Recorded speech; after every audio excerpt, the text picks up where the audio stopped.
Okay, let's be real for a second. Have you ever experienced that highly specific, just incredibly irritating frustration where you've already done like 90% of the work, but that final stretch suddenly feels like trying to walk through thick mud? You know the feeling. You've made the notes, you've built the draft, all the tabs are open, but crossing the actual finish line just feels inexplicably heavy. I was almost done and then I just stopped. I want to speak directly to you for a moment and just completely validate that inner monologue. You are not crazy and you are not imagining this phenomenon. It is very real. And honestly, it happens all the time to people who function at a super high level, who care deeply about their work, and who probably look incredibly productive to everyone else. Yet they repeatedly stall out right when a project is close enough to be finished. Section 1. The almost done trap. So our absolute main goal with this explainer today is to completely shatter your core assumption that when this happens, you're just being lazy or undisciplined.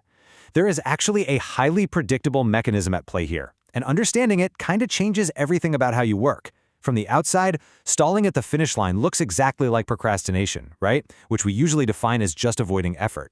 But the internal reality? Completely different. It's actually a protective loop.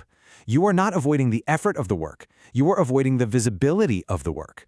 Which brings us to Section 2, the real trigger is visibility. To map out exactly what's going on in your brain here, we're going to use what's called the TAM framework: trigger, adaptation, cost, and mastery. Let's start with the trigger. That moment you stall, that's the trigger. Think about it. The task itself didn't suddenly become, mathematically harder to execute in the last 10%. The difficulty didn't spike. Rather, the fundamental meaning of the task changed. You crossed a visibility threshold. Your safe, private preparation is about to turn into public evidence. And this brilliantly illustrates the shift. When your work is in the private preparation phase, it's safe, it's protected. It's just a draft, a plan, pure possibility.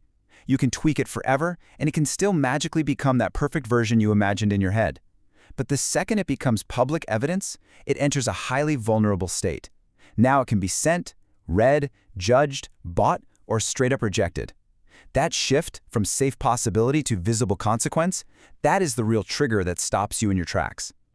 Moving on to Section 3, protection, not procrastination. Okay, now that we know that trigger is visibility, we naturally transition into adaptation. Adaptation is just the set of protective moves and behaviors we instinctively use to delay that exposure. And I want to be really clear about something here. These adaptations aren't random, and they definitely aren't signs of failure. They are highly specific, strategic moves meant to preserve your sense of control and protect you against exposure and criticism in the short term. I bet you're going to recognize some of these. You suddenly decide you need to rework just one more section, or you magically switch to a completely different quote-unquote urgent task. Maybe you invent a brand new prerequisite that absolutely must be completed before you can finish the main project. Or, and this is incredibly common, you just call the whole shebang a failure before anyone else even gets the chance to look at it.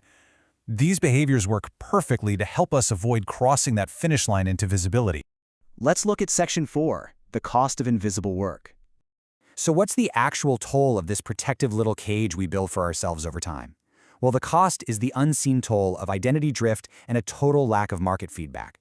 Sure, your adaptation behavior successfully protects you from judgment for a little while, but ultimately, it prevents you from learning. Because the work never ships, you literally never get the feedback you need to actually improve, whether that's personal feedback, creative notes, or commercial market feedback. Invisible work cannot teach you. Just let the weight of that statement sink in for a second. When your work stays unfinished and unseen, it stays entirely theoretical. The learning just stops. And honestly, here is the deepest, most personal cost.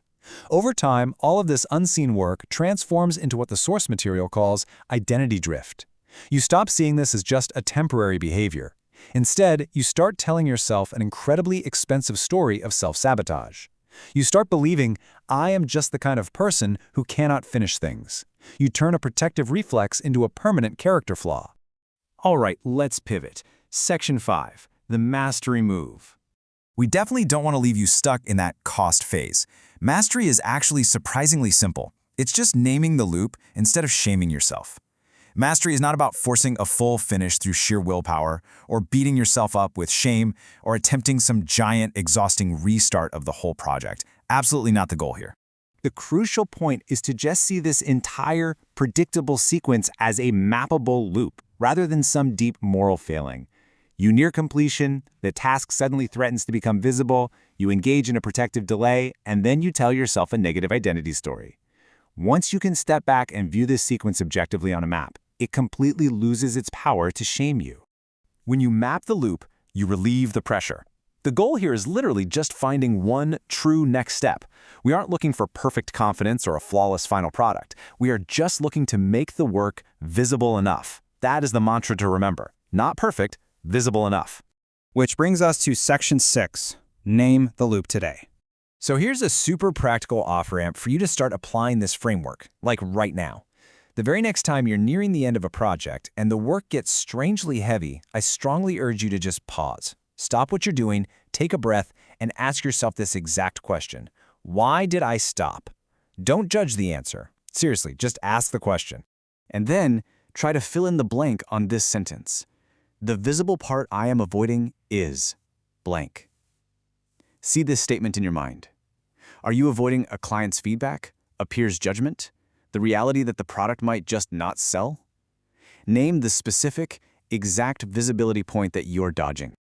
To help you do this, our source material actually points to something called the Wisdom-du-Jour pattern check. It's a 2-minute first action designed to safely map out these exact points.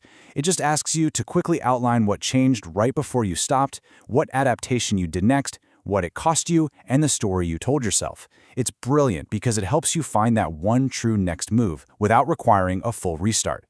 Now, I want to be super clear here because it is strictly emphasized in our sources. This tool is private, it's free, and it is absolutely not a diagnosis. We're not doing therapy here, and it isn't a medical cure. It is simply a private reflection framework. It's just a handy tool to help you map the moment right before the loop takes over so you can choose your next move clearly. Which leaves us with this final thought. The next time the last 10% feels literally impossible, before you throw your hands up in the air, before you rework that draft for the 5th time, and before you just call it a failure, will you name the loop, map the pattern, find your visibility point, and just take that next step? Thanks so much for joining me for this explainer. And hey, I'll see you at your next finish line.